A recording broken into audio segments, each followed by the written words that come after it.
दर्शकों, स्पॉटलाइट की अगली कड़ी में हम बात करेंगे नए नए ब्रांड्स की, बिजनेस के नए नए तरीके, नई नई प्रौद्योगिकी, नई नई टेक्निक सामने से आ रही है। और चाहे वो अर्थव्यवस्था हो या बाजार, शॉपिंग कॉम्प्लेक्स हो या कोई और क्षेत्र, एक शब्द बड़ा लोकप्रिय है और वो शब्द है फ्रेंचाइजी।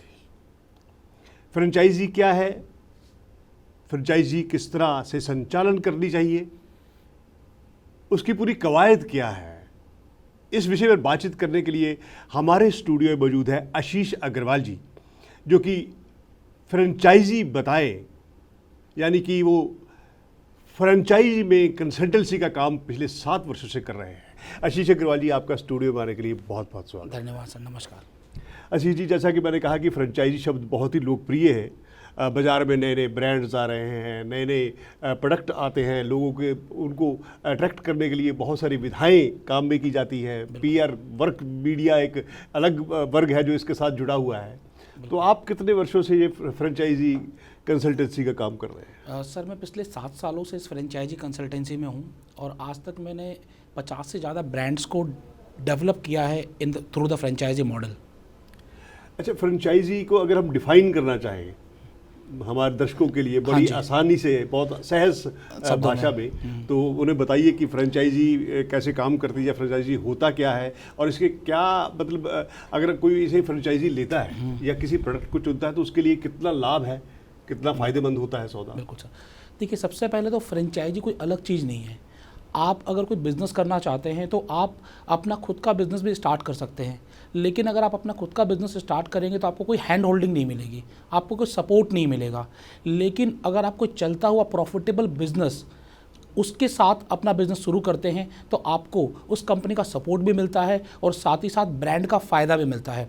तो इसलिए जो रनिंग प्रॉफिटेबल ब्रांड होते हैं वो अपनी फ्रेंचाइजी दे देते हैं, मतलब कि सिर्फ अपना ब्रांड नेम दे देते हैं और वो किस तरीके से काम कर रहे हैं, उनके टेक्निक्स क्या हैं, उनके प्रोडक्ट्स क्या हैं, उनके प्राइसिंग क्या है, ये सब चीज़ों में आपका सपोर्ट कर देते हैं, जिसकी की वजह से आपके प्रॉफिट्स की गारंटी बढ़ जाती है और आपके प्रॉफिट आने के चांसेस ज़्यादा हो जाते हैं। तो यही है कंप्लीट बिजनेस मॉडल। देश विदेश में फ्रेंचाइजी है, चाहे आप पड़ोसी देशों में चले जाए, थाईलैंड चले जाए, सिंगापुर चले जाए, तो ये अंतर्राष्ट्रीय मल्टीनेशनल चेन भी होती है। बिल्कुल। सबसे बड़ी जो समस्या है एक फ्रेंचाइजी कंपनी के लिए, चाहे वो देश में हो या विदेश में हो, कि how to control the quality of the product.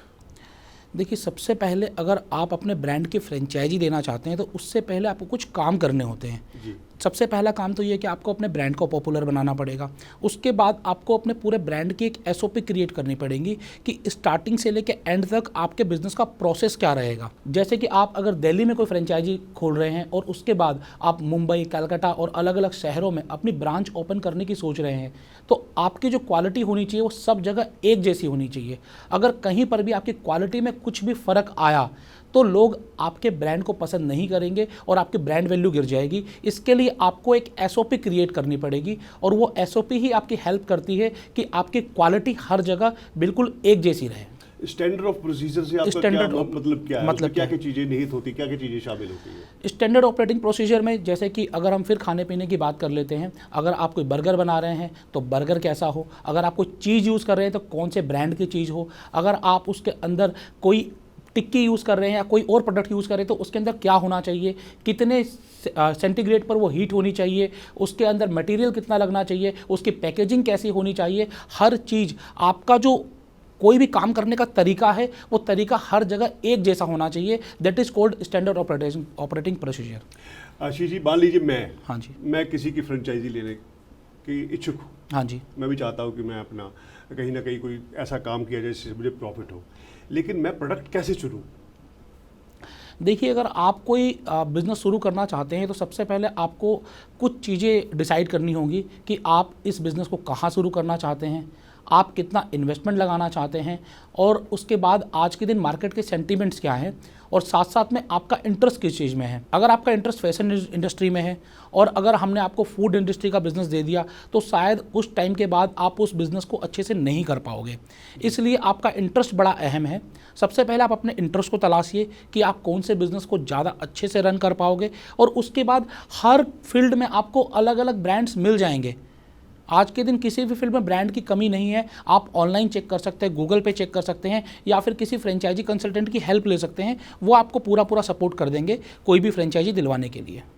अच्छा, जिस तरह की देश की अर्थव्यवस्था है, कोरोना काल में बहुत कुछ बदलाव आया है। हाँ जी। क्या बड़ी कंपनियां की जो फ्रेंचाइजी है, अक्सर देखा जाता है कि मेट्रो सिटीज़ में तो सब चीज़ें अवेलेबल है, मतलब चलो जो 2-3 लाख की आबादी वाले शहर है वहाँ भी अवेलेबल है, क्योंकि वहाँ उन्हें कस्टमर ढूंढना नहीं पड़ता, कस्टमर दुकान पे आपके प्रोडक्ट के लिए आता है।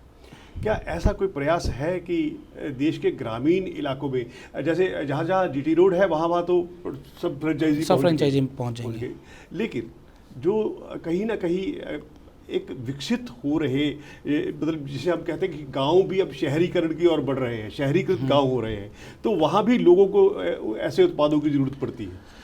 सर देखिए, सबसे बड़ी चीज़ क्या है, कोई भी बिज़नेस ROI पे चलता है। अगर आपकी ROI नहीं निकल कर आएगी तो आप उस बिज़नेस को कंटिन्यू नहीं कर पाओगे। अगर आपने कोई बड़ा ब्रांड अगर किसी ग्रामीण क्षेत्र में खोला तो वहाँ पर आपका बिज़नेस प्रॉफिटेबल नहीं आ पाएगा, तो सस्टेनेबिलिटी बहुत लो हो जाएगी। लेकिन आज के दिन लोग क्या कर रहे हैं, हर ब्रांड का छोटा मॉडल निकाल रहे हैं, हर ब्रांड का माइक्रो मॉडल निकाल रहे हैं, और ये माइक्रो मॉडल छोटे छोटे गाँवों में भी ओपन हो रहे हैं। अच्छा, बैंकिंग सिस्टम जिस तरह का है उसमें फ्रेंचाइजी को विस्तार देने के लिए बैंकिंग सिस्टम कितना मददगार है? सर मैं आपको बताना चाहूँगा कि पूरा बैंकिंग सिस्टम फ्रेंचाइजिंग के ऊपर आ चुका है जी। आपने शायद सुना होगा माइक्रो ATMs और ATMs। नाउ अगर कोई भी प्राइवेट पर्सन चाहे, इंडिविजुअल चाहे, तो अपने ब्रांड के साथ ATM ओपन कर सकता है जी। तो RBI ने ये भी मंजूरी दे दी है कि आप को ब्रांडेड ATM स्टार्ट कर सकते हैं। आप लोग अगर गूगल पर सर्च करेंगे तो आपको मिलेगा कि बहुत सारे अलग अलग प्राइवेट ब्रांड्स के ATM अलग अलग जगह ओपन हो चुके हैं। फ्रेंचाइजी की मदद से आपकी 3 बड़ी प्रॉब्लम सॉल्व होती हैं। सबसे पहली प्रॉब्लम होती है मैन पावर की। आज के दिन अगर आप अपना बिजनेस रन करते हैं तो आपको बहुत सारी मैन पावर चाहिए होती है, तो आप कहाँ कितनी मैन पावर हायर करेंगे। आप दिल्ली बेस्ड एक ब्रांड हैं और आप अलग अलग शहरों में अपना बिजनेस ओपन करना चाहते हैं, तो आपको हर शहर में मैन पावर चाहिए, हर शहर में आपको जाकर मैन पावर हायर करनी पड़ेगी। इसके लिए फ्रेंचाइजी सिस्टम क्या हेल्प करता है, आपने अलग अलग शहरों में फ्रेंचाइजी बना दी, now the duty of hiring of man power ये फ्रेंचाइजी की हो जाती है, अब आपकी नहीं रह गई। जी। इसके अलावा दूसरी जो सबसे बड़ी प्रॉब्लम है, आज के दिन बहुत सारे स्टार्टअप्स हैं, बहुत बढ़िया आइडियाज़ के साथ आ रहे हैं, बहुत अच्छे प्रोडक्ट्स के साथ आ रहे हैं, लेकिन लोग उन्हें अडेप्ट नहीं कर रहे हैं, बैंकों से भी पैसा नहीं मिल पा रहा है कई बार। तो फ्रेंचाइजी की मदद से उन्हें कैपिटल मिल जाती है मार्केट से। हम आप जैसे लोग इन्वेस्ट कर देते हैं उन ब्रांड के अंदर और उनके पास पैसा चला जाता है। तीसरा है सबसे बड़ी प्रॉब्लम जो फ्रेंचाइजी रिजॉल्व करता है, वो है ऑपरेशंस। दोस्तों, फ्रेंचाइजी की मदद से आप बेसिकली एम्प्लॉइज़ हायर नहीं कर रहे, आप पार्टनर हायर कर रहे हो जी। ये सबसे बड़ी बात ये कि आप पार्टनर हायर कर रहे हो और किसी बिजनेस की प्रॉफिटेबिलिटी लाने का काम अब आपके पार्टनर का है जी। आपने अपनी पूरी की पूरी रिस्पॉन्सिबिलिटी अपने पार्टनर पे दे दी है, चाहे वो आपके स्टोर की ओपनिंग हो, चाहे वो उस स्टोर की पूरी ऑपरेशंस हो, मैन पावर हायरिंग है, प्रोसेस है, हर चीज़ आपका पार्टनर करता है और आपके बिजनेस को प्रॉफिट में लाकर आपका पार्टनर देता है। देखिए, भारत एक ऐसा देश है जहाँ हर 20 किलोमीटर पर की दूरी पर, या 20-25 किलोमीटर की दूरी पर हर क्षेत्र की अपनी समस्या है। बिल्कुल। कहीं जो लेबर है वो श्रम सस्ता नहीं मिलता, कहीं लेबर का अभाव है, कहीं आपको साधन नहीं मिलते, तो कहीं साधनों की बहुत। ऐसी स्थिति में फ्रेंचाइजीज को सस्टेन करना कितना मुश्किल होगा? सर देखिए, ये जो कॉरपोरेट वर्ल्ड है ना जी, ये चुनौतियों से भरा हुआ है और ये चुनौतियों से डरते नहीं हैं। इन्हें सब कुछ पता है कि कहाँ पर क्या करना और क्या नहीं करना है जी। अगर कहीं पर लेबर नहीं है तो वो लेबर दूसरे शहरों से हायर कर लेते हैं। अगर कहीं पर कोई प्रॉब्लम है किसी भी चीज़ की तो वो प्रॉब्लम का सॉल्यूशन उनके पास पहले से है। और फ्रेंचाइजिंग सिस्टम की सबसे बड़ी चीज़ यही है कि जब कोई फ्रेंचाइजी ओपन होती है तो उन्हें पूरी एक चेकलिस्ट पता होती है कि हमें ये चीज़ चाहिए, और इस चेकलिस्ट के आगे ये भी लिख लेते हैं कि ये चीज़ कहाँ से अवेलेबल होगी जी। तो प्रॉब्लम को पहले से सॉल्यूशन करने का नाम ही फ्रेंचाइजी है।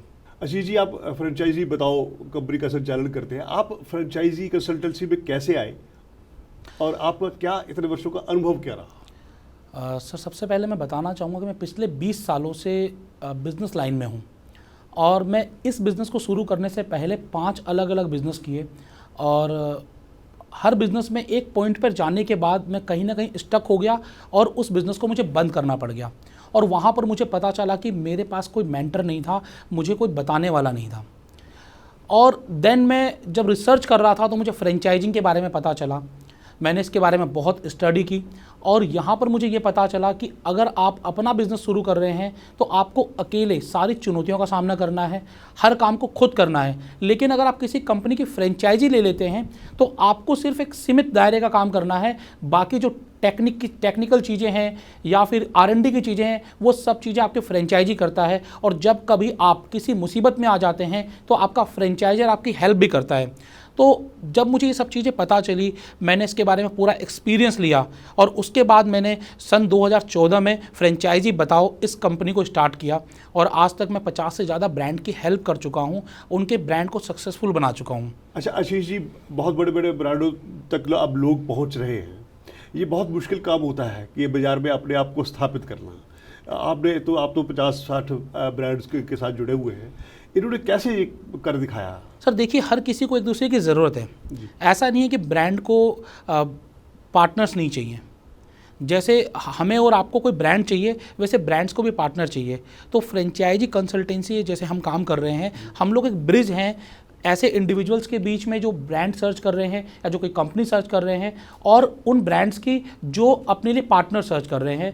इसलिए हम लोगों के लिए बड़ा आसान हो जाता है किसी भी ब्रांड के साथ टाई अप करना, और हम उन्हें बताते हैं कि हम आपकी फ्रेंचाइजीज़ को पूरी इंडिया में कहीं भी स्टार्ट करवा सकते हैं। और इसीलिए शायद हमने बहुत कम समय में कई सारे ब्रांड एक प्लेटफॉर्म पर ले आए हैं। तो दर्शकों, आशीष जी ने बताया कि फ्रेंचाइजी क्या है और फ्रेंचाइजी का संचालन किस तरह से होता है, और फ्रेंचाइजी को खुद ब खुद किस तरह से लोकप्रिय बनना पड़ता है मार्केट में बीच अपने आप को स्थापित करने के लिए।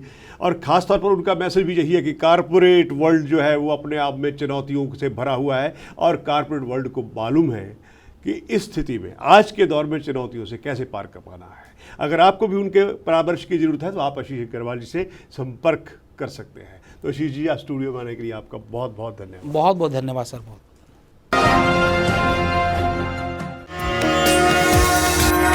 संत